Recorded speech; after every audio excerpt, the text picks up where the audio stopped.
وہ جہل تھا زمانے جاہلیت میں، ابو لہب تھا زمانے جاہلیت میں۔ قسم رب کعبہ کی، یہ ہماری خوش فہمی اور جہالت کی دلیل ہے۔ ہم اس وقت اس سے زیادہ خطرناک زمانے جاہلیت میں جی رہے ہیں۔ جس انسان کو، کان کھول کر سنے میرے لوگ، جس انسان کو اس بات کا واقعی احساس ہو گیا کہ میں زمانے جاہلیت میں جی رہا ہوں، اس کی زندگی کا انداز بدل جائے گا۔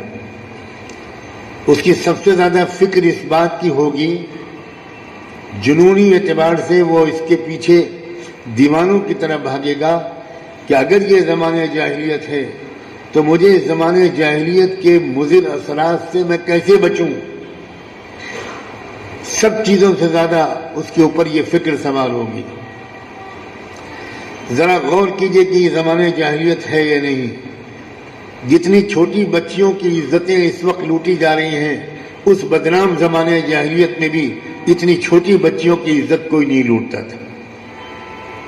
3 سال کی بچیوں کی عزتیں کوئی 24 گھنٹے ایسے نہیں گزرتے کہ بیچاری 3 سال کی لڑکی کچھ جانتی ہی نہیں اور اس درندے اس کی عزتیں لوٹ رہے ہیں۔ یہ زمانے جاہلیت زیادہ سنگین ہے یا وہ زمانے جاہلیت زیادہ سنگین تھا؟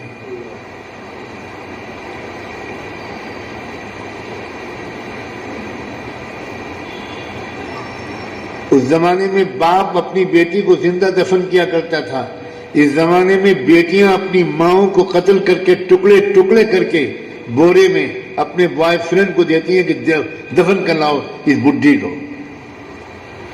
وہ زمانے جاہلیت زیادہ بڑا خطرناک تھا یا اس زمانے کی جاہلیت خطرناک ہے؟ اس زمانے جاہلیت میں عورتیں پردہ کرتی تھیں، اس زمانے جاہلیت میں عورتیں ننگی نہیں گھوما کرتی تھیں۔ اس زمانے جاہلیت میں پردہ کرنا شریف لڑکی کے لیے عذاب جان بن گیا۔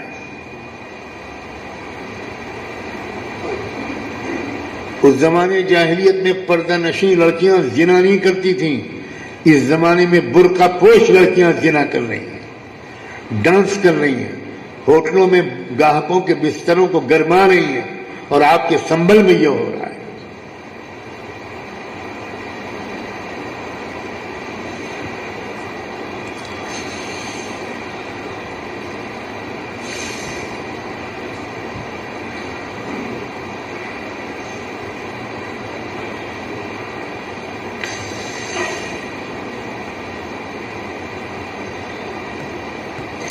اگر اس زمانے جاہلیت میں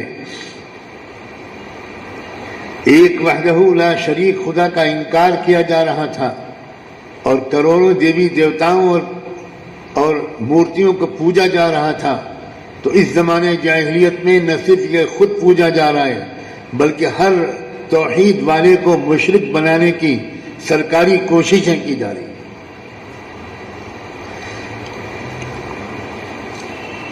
اس زمانے جاہلیت میں زبردستی کسی مسلمان کے بچے کو مشرک نہیں بنایا جاتا تھا۔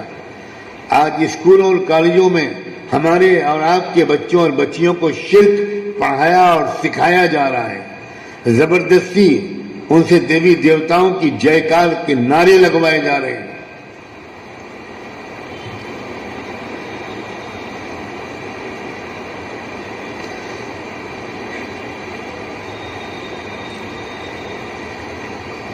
اللہ کے رسول کی ایک جملہ میں نے نقل کیا تھا شروع میں، اِنَّكَ امْرُؤٌ فِيكَ جَاهِلِيَّةٌ۔ ایک صحابی کا دوسرے صحابی سے اختلاف ہو گیا۔ جب آپس میں رہنا ہوتا ہے تو کبھی نہ کبھی کچھ نہ کچھ رائے الگ ہو ہی جاتی ہے۔